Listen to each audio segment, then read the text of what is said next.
जरांगेंच्या आंदोलनाला 1 दिवसाची मुदतवाढ तर एक दिवसाची रडक्यासारखी काय परवानगी देता? सरकार आडमुठे वागले तर मराठेही आडमुठे वागतील, जरांगेंचा इशारा. सरकार इंग्रजांपेक्षाही बेकार, आंदोलकांना पाणी आणि जेवण न मिळण्यासाठी दुकानं बंद केली, जरांगेंचा आरोप. तर आम्हीही तुमच्या सभांवेळी गावाकडे पाणी बंद करणार, जरांगे आक्रमक. 2 दिवसात आरक्षण न दिल्यास पाणीही सोडणार, आरक्षण दिल्यास मुख्यमंत्र्यांच्या वर्षा बंगल्यावर गुलाल उधळू, मनोज जरांगेंचं वक्तव्य.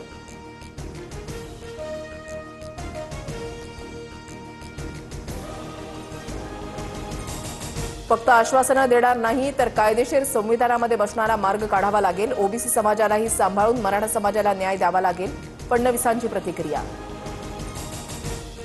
उद्या मुख्यमंत्र्यांचं उपमुख्यमंत्र्यांना भेटणार, मराठा आरक्षणावर लवकर तोडगा काढण्याची मागणी करणार, जरांगेंच्या भेटीनंतर सुरेश धस यांची प्रतिक्रिया. जरांगेंच्या खांद्यावर बंदूक ठेवणारे कोण? खांद्यावर बंदूक ठेवण्या इतपत वेळ का येऊ दिली? उद्धव ठाकरेंचा मुख्यमंत्री फडणवीसांना सवाल. उद्धव ठाकरेंनी त्यांच्या काळामध्ये मराठ्यांसाठी केलेलं एक काम दाखवावं, फडणवीसांचं आव्हान. तर मराठा ओबीसी भांडणं लावण्याचा प्रयत्न, मात्र आंदोलनावर पोळी भाजू नका, तुमचंच तोंड भाजेल, फडणवीसांची टीका. उपमुख्यमंत्री अजित पवारांनी मराठा आंदोलकांच्या वाहनांची माहिती घेतली, आतापर्यंत किती गाड्या आल्या आणि किती गाड्या येणार याबाबत अजित पवारांकडून विचारणा. सीएसएमटीसह चर्चगेट रेल्वे स्थानकावर मराठा आंदोलकांची गर्दी, सीएसएमटी रेल्वे स्थानकावरच आंदोलकांकडून रात्रीचं जेवण.